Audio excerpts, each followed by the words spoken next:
Same वही मिल सकते हैं? नहीं, ये गारंटी से हम कह रहा हूँ, ये कोई फिल्मी स्टेज थोड़ी है, ऐसा नहीं हो सकता।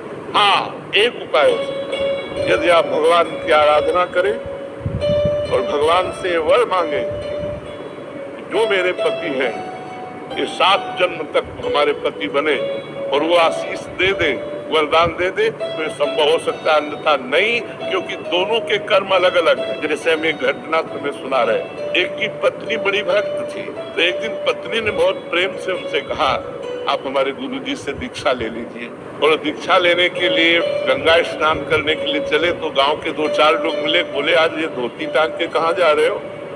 बोले यार पत्नी कह रही दीक्षा ले लो, गुरुजी आ गए तो गंगा से। अरे, और वो धोती लेके वापस आ गए, बोले नहीं लेना मुझे दीक्षा।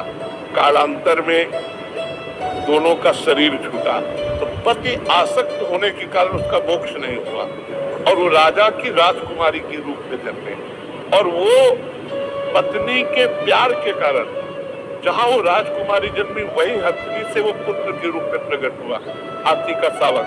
अब राजा ने अपनी राजकुमारी का स्वयंवर रचा।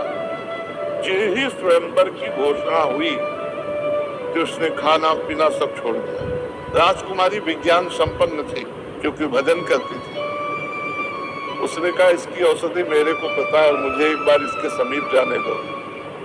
नजदीक गए और कान में कहा था गुरुदेव को वरण कर दो।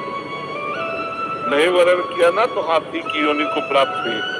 सब चाहो मत, तुम्हारे गले में जयमाला डालूंगी, और इस जन्म में इतना भजन करूंगी कि आगे जन्म में हम फिर दोनों मिलेंगे।